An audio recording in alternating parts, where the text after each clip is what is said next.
네, 남양유업 외손녀, 창업자의 외손녀죠. 황하나 씨에게 마약을 권유한 연예인이라는 의혹이 불거졌던 가수 박유천 씨가 어제 기자회견을 열었습니다. 그러면서 마약을 한 적도 그리고 권유한 적도 없다면서 강하게 부인을 했는데요.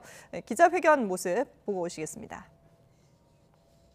마약에 전과가 있다거나 불법적인 약을 복용 중이라는 이야기를 한 적 없습니다. 기사로 접하고 많이 놀랐고 안타까운 마음이 들었습니다. 하지만 마약을 한 적도 없고 권유한 적은 더더욱 없습니다.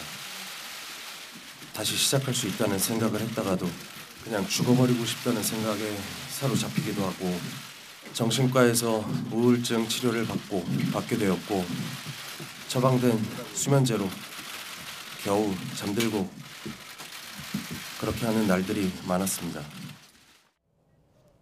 마약을 권유한 적도 없고 마약을 한 적도 없다라고 얘기를 했는데, 근데 이 박유천 씨는 사실 이 황하나 씨하고 결혼까지 갈 뻔했던 그런 연인 사이 아니었습니까? 뭐 그렇죠. 예, 그렇기 때문에 이제 황하나 씨의 어떤 그 진술, 연예인 A씨라고 나왔을 때 많은 사람들이 이제 박유천 씨라고 좀 의심을 했던 가장 거고. 먼저 떠올렸죠. 네, 그렇죠. 가장 먼저 떠올랐죠.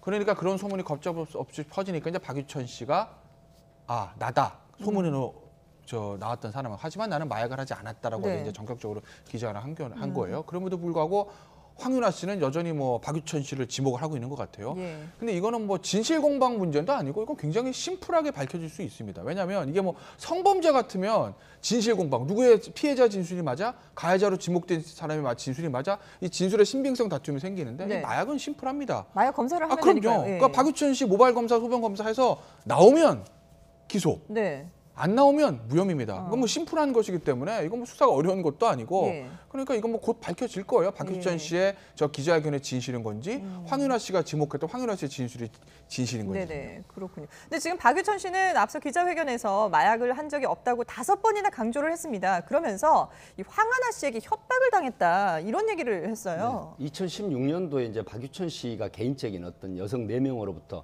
뭐 성폭행 그 유흥업소에서 네. 그런 부분으로 결국 신고 고소가 돼가지고 무혐의를 받았습니다. 그렇죠. 그때 이제 황하나 씨하고 교제가 되면서 결혼설까지 이제 있었는데 네. 결국 그때 정말 힘들 때 옆에 있었다라고 하는 부분들이 알려지고 있죠.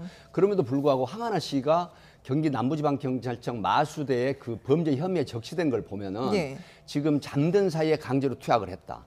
그다음에 이 마약을 구해 오라고 요청하거나 요구하거나 지시를 했다. 이제 네. 이런 진술이 있단 말이죠. 그래서 사실은 남부지방경찰청 마수대에서는 그런 명확한 진술이 있음에도 불구하고 전체적인 수사가 없는 상태에서 이걸 유출이 되거나 이제 외부에 알려지게 되면 네. 박유천 씨 입장에서는 엄청난 피해가 오거든요. 2번에 걸쳐서 정말 인생에서 가장 큰 피해가 오기 때문에 예. 이걸 정말 익명으로 수사를 했던 건데 결국은 박유천 씨가 선제적으로 이 프레스센터에서 이제 기자회견을 하지 않습니까? 네네. 이건 뭐냐면 저는 볼 때 굉장히 그 진취적이고 전략적인 측면이 많다고 봐요. 왜 그러냐? 마약 수사라고 하는 부분은 이제 소변 검사, 그러니까 간이 시약 검사에서 안 나오는 경우는 보통 일주일에서 10일 이내입니다. 네. 그런데 모발이라든가 신체 어떤 모근 같은 걸 뽑아서 하면 1년 이내까지 나오거든요. 예. 그렇다고 하면 황하나 씨 진술에 앞서서 기자회견을, 그러니까 수사 기관에 출석하기 전에 이런 기자회견을 했다고 하는 부분은 본인은 마약하지 않았다는 게 자신 있어요. 다만 황하나 씨 진술이 이런 거예요. 내가 잠든 사이에 강제로 투약을 했고 네. 그다음에 이 대마나 필로폰이 아닌 또 다른 게 있어요. 뭐 로라제팜이라든가 프로포폴이라든가 리도카인이라는 이런 네네. 약품들이 있거든요. 그러니까 수면 유도제라든가 아니면 또 마취, 국소용 마취 이런 부분도 있는데 이걸 다른 사람 이름으로 구해와서 나를 복용케 했다라는 측면도 주장을 예. 하고 있거든요. 예. 그러니까 과연 두 가지입니다. 하나는 지금 기자회견한 목적은 나는 마약한 사실이 없어라는 자신이 있는 거예요. 그럼 저는 수사 경험칙상 마약을 하지 않았다고 봐요. 네. 다만 황하나 씨가 나를 강제로 마약 투여를 했고 그다음에 그런 마약을 구해오라고 해서 내가 투여를 했다라고 하는 부분은 지금 통신 수사라든가 여러 가지 CCTV라든가 이런 부분에서 경찰이 밝히겠다고 해서 통신 수사 영장 신청을 했고요. 그런 부분에 어떤 진술이 과연 일치하는지 그래서 박유천 씨를 피의자로 입건을 했습니다. 네. 그래서 이제 왜 지금 많은 네티즌들이 아니 혐의가 인정이 되지도 않았는데 왜 피의자로 입건했느냐라고 하는데 예. 만약에 임의 동행이나 참고인으로 출석을 시키면 강제 수사가 안 됩니다. 그래서 황하나 씨 진술에 의해서 피의자로 입건을 하고 예. 그리고 강제 수사에 돌입했는데 결국 수사 기관에서 마약한 게 없고 그다음에 마약을 요구하거나 투약한 사실이 없다라고 되면 박유천 씨는 명예가 회복이 되는 것이죠. 예. 그러니까 지금 크게 두 가지를 봐야 되는군요. 박유천 씨가 직접 마약을 투약했는지 여부. 그리고 또 하나는 이제 황하나 씨에게 마약을 주입했는지 여부. 그렇죠. 이 두 가지를 살펴봐야 된다는 거군요. 야, 두 가지 살펴봐야죠. 예. 그러니까 본인이 마약 투약했는지 여부는 이제 모바일 검사로 나오는 네네. 거고. 마약을 강요했다. 그러니까 이제 자고 있을 때 네네. 투약했다. 이거는 황하나 씨 진술이 아마 있을 거예요. 구체적으로 제가 그 진술을 알 수는 없으나 예.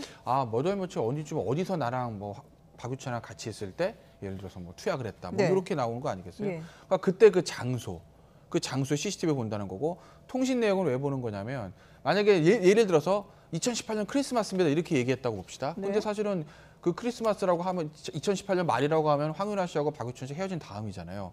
헤어진 다음에 다시 만났다는 거 아니겠습니까? 그러면 만나기 직전에 두 사람 사이에 뭔가 어떤 전화라든지 이런 문자 메시지라는 것이 있었을 수밖에 예. 없고 그러니까 통신 내역을 확인을 하는 거죠. 그러니까 그걸 통해서 어느 정도 당시 이제 동선 같은 거를 파악을 해서 혐의가 있다고 판단되면 기소가 되는 건데 아니라면은 기소를 할 수 없는 거고. 하지만 어쨌든 경찰 입장에서 보면 마약 사건 다 그렇습니다.